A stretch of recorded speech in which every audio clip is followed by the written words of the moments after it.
Bonjour à tous et bienvenue dans l'Appart. L'Appart, vous le savez, c'est une semaine sur deux, un rendez-vous avec un décideur de l'innovation.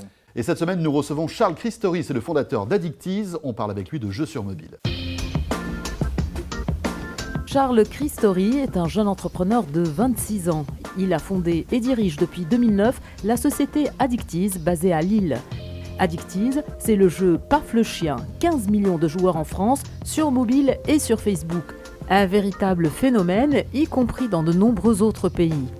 Addictease vient de réaliser une levée de fonds de 2 millions d'euros. Grâce à plusieurs titres à succès et un partenariat renforcé avec Facebook, cette jeune entreprise française est aujourd'hui experte du social gaming sur le web et les mobiles. Bonjour Charles Christory. Bonjour. Bonjour et merci d'avoir accepté notre invitation dans l'Appart. Alors vous êtes un jeune entrepreneur qui est à la tête d'une société qui cartonne en ce moment, qui est spécialisée dans le jeu vidéo, à la fois social mais aussi sur mobile, qui est Addictease. Est-ce que vous pouvez nous présenter Addictease ? Oui, alors Addictease, c'est une société que j'ai créée il y a maintenant 3 ans. On est spécialisé dans la création et l'édition de jeux sociaux, donc effectivement sur mobile et sur Facebook, d'où on a commencé, donc en 2009. On édite des jeux comme Paf le chien, Il est con ce pigeon, Animal Story, qui ont rassemblé plus de 30 millions de joueurs depuis 3 ans. Rappelons le but du jeu de Paf le chien qui est très compliqué. C'est hyper compliqué, voilà, d'ailleurs c'est pas évident à lourd, faire. C'est vraiment dans notre ADN de faire des jeux très compliqués. Ouais, voilà. Non, vraiment le but c'est d'envoyer Paf le plus loin possible, de battre ses amis. Enfin, il y a d'où le côté un peu social forcément. Là j'ai fait 514 mètres, c'est bien. C'est bien, pour vous c'est bien. Pour vous c'est sympa, bien. ça. Pour toi, c'est Pour un bien. début, on va Vos dire. enfants feront peut-être mieux. Ouais, c'est combien le record ?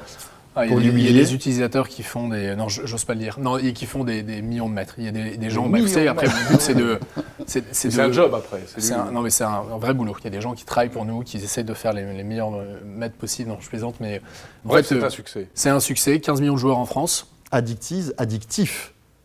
Il y a un peu cette notion-là. C'est vrai que dans la recherche du nom, il y avait, alors dans le bon sens du terme, parce qu'on est vraiment dans le côté fun, engageant, un peu challenging, où vous allez essayer de battre votre ami. C'est vraiment votre question, quoi. Donc, et donc voilà, c'est ce côté-là qu'on essaie de mettre en avant. On appelle aussi le casual gaming. Exactement. La simplicité, c'est une des valeurs de. On rigolait sur la complexité, mais non, la simplicité est une des valeurs de création de jeux. Oui. Il faut que mon petit cousin de 3 ans, comme ma grand-mère, puisse y jouer. Donc c'est essentiel pour nous. Mais alors côté business, est-ce que c'est pas un marché déjà très embouteillé ?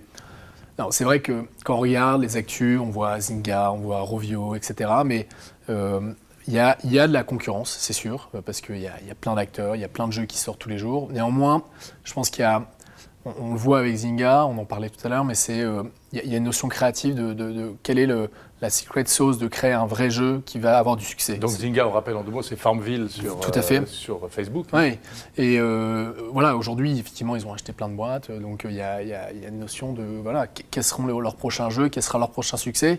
Et nous, on veut vraiment que chaque lancement, chaque prochain jeu qu'on lance soit un succès. Et donc, on met vraiment tout le travail créatif, d'histoire, de personnages, de gameplay dans ça. Et c'est essentiel dans ce côté-là. Après, évidemment, dans le côté compétition, un joueur va jouer à 4-5 jeux. Donc voilà, on n'est pas non plus en train d'acheter un iPad ou acheter une tablette Samsung. Donc c'est un peu différent aussi. Alors vous êtes un tout jeune entrepreneur, vous avez 26 ans, c'est ça ? Addictease a été créé en 2009. 2009, oui. Voilà, donc vous aviez 23 ans à l'époque. Cette fibre entrepreneuriale, vous l'avez depuis quand ? Quel est un petit peu votre parcours et à quel moment vous vous êtes dit tiens, ça y est, je vais créer ma boîte et je vais me lancer dans le numérique ? Moi, j'ai toujours su que j'allais créer ma société. Donc c'était quelque chose que j'avais au fond de moi. La conviction était, je vois pas pourquoi je travaillerais pour quelqu'un d'autre. J'ai vraiment envie de le faire. Alors, mon parcours, j'étais effectivement étudiant avant d'une école qui s'appelle l'ITEM, qui est créée par Centralille et l'école Schema à Lille, donc ingénierie, management et entrepreneuriale. Donc déjà, Et toujours Addictease est basé à Lille. Toujours basé à Lille, vous avez des bureaux à Technologie. Paris, mais vous êtes basé à Lille. Tout à fait, ouais. Le gros de l'équipe, là, on est une quarantaine aujourd'hui, et le gros était basé à Lille, à Technologie, tout à fait. Mais vous n'avez pas de formation initiale en matière de jeux vidéo, parce qu'il y a des écoles Non, de je jeux suis vidéo pas du aujourd'hui. tout un hardcore gamer comme on pourrait mais non, je pense que je suis une personne qui aime jouer, qui aime me divertir. Je fais beaucoup de sport et ça fait partie du jeu finalement. Et voilà, ce côté, je vais prendre un jeu, je vais m'éclater, je vais faire un score. Je joue à Angry Birds, je joue à d'autres jeux, je joue forcément à Paf le chien, mais voilà, je suis en plus un consommateur un peu casual. Après, évidemment, dans l'équipe au sein d'Addictiz, on a des passionnés de jeux vidéo, on a des vrais game designers, on a des graphistes qui ont baigné dedans, et donc on a ce côté création, spécificité, spécialisation dans ce jeu vidéo qui est essentiel aussi aujourd'hui. Donc création en 2009, et puis on va dire un succès quand même assez rapide, et aujourd'hui vous êtes même à l'international.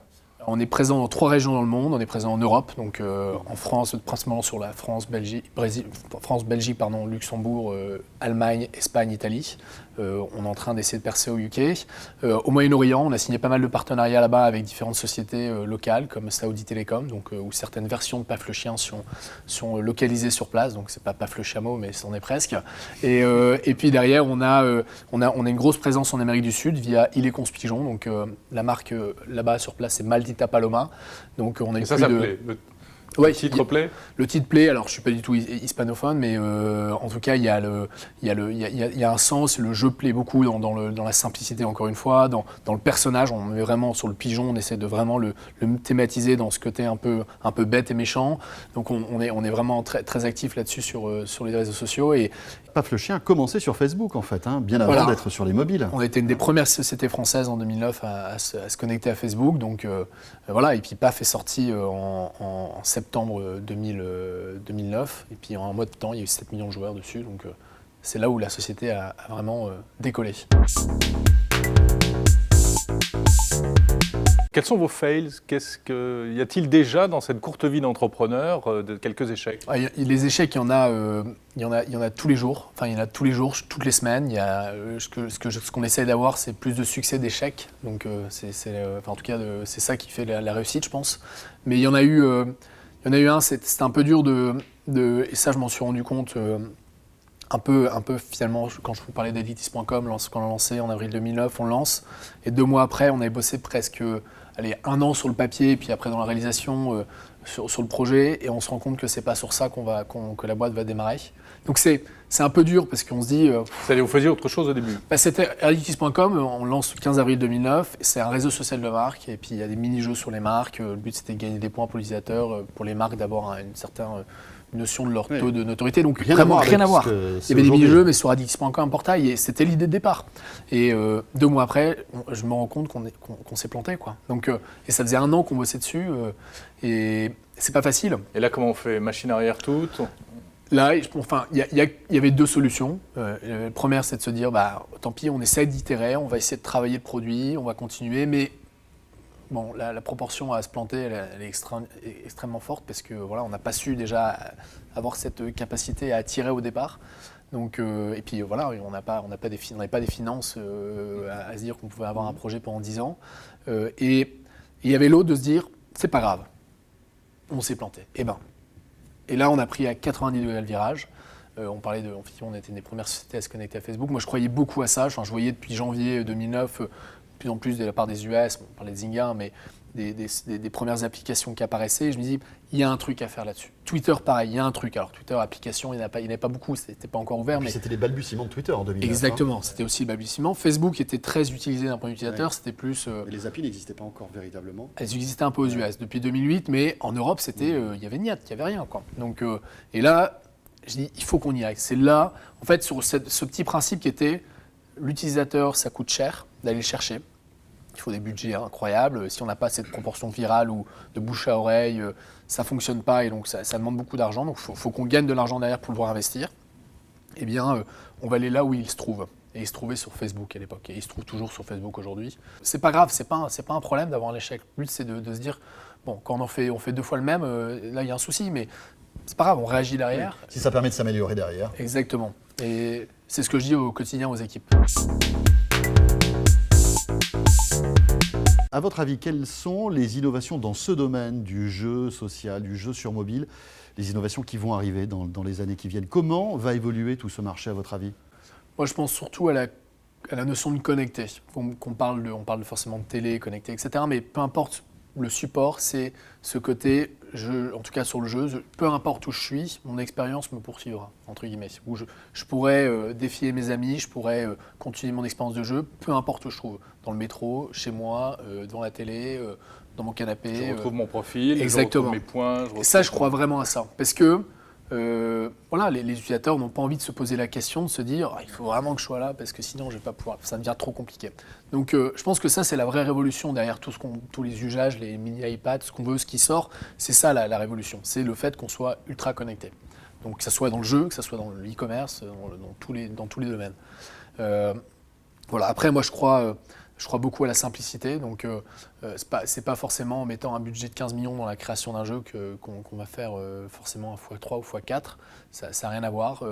Je crois beaucoup en cette simplicité et cette belle exécution, c'est-à-dire un beau produit bien fini, bien envoyé, avec les bonnes communautés, bien réalisé. Et ça, je crois vraiment à ça. Alors, quel genre de geek êtes-vous? Plutôt iPhone, iPad, Alors, Android, j'étais, Windows Phone? c'est marrant, en rigolant, mais il y a 2 ans, j'étais là à dire, bon, Apple c'est bien, c'est un bon modèle, mais je suis beaucoup plus ouvert, etc. Mais ils ont quand même créé un super écosystème, donc nos applications tournent là-dessus. Je suis passé un peu plus iPhone, mais j'ai un Android, enfin dans mon sac, j'ai un Android, j'ai un iPhone. Faut bien tester nos jeux, on est présent sur les 2 plateformes. Derrière au bureau, on en a des tonnes et des tonnes de téléphones. Et Windows Phone? alors Windows Phone, il va arriver sur Windows Phone. On croit beaucoup, enfin moi en tout cas j'espère qu'il y aura un nouvel acteur parce que plus on aura, mieux ça sera pour nous parce que ça ouvrira les portes et ça etc. équilibrera aussi peut-être Ouais, le marché. certainement. Donc je pense que ça c'est pas du tout négatif en tout cas le fait qu'il y en ait un troisième pour nous. Après voilà, donc aujourd'hui nous on est présent sur ce qui fonctionne et voilà donc. Mais vous perso plutôt iPhone? Alors je suis iPhone, je suis Android. Enfin aujourd'hui j'ai un iPhone, j'ai un iPad. Voilà, tout est bien lié. Après. C'est vrai que je suis passé sur Mac récemment, donc voilà, c'était un gros changement.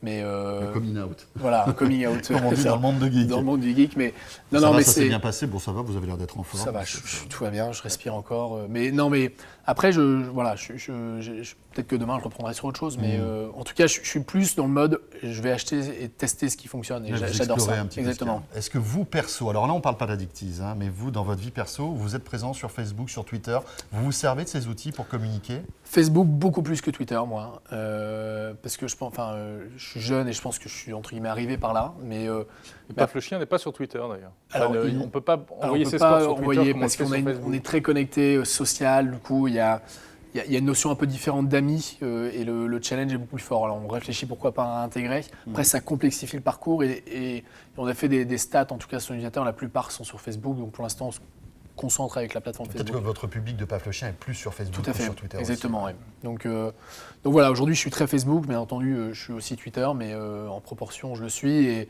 Et ce qu'a fait Facebook récemment avec, on peut suivre quelqu'un, s'abonner à des flux de quelqu'un. Donc voilà, je communique aussi beaucoup par là. Merci beaucoup. Merci à vous, cher Christori, d'avoir accepté notre invitation. avec grand plaisir. Et à bientôt. À très bientôt. On se retrouve bien sûr dans 2 semaines, évidemment sur la chaîne Techno, pour un nouveau numéro de l'Appart. Portez-vous bien. Salut à tous.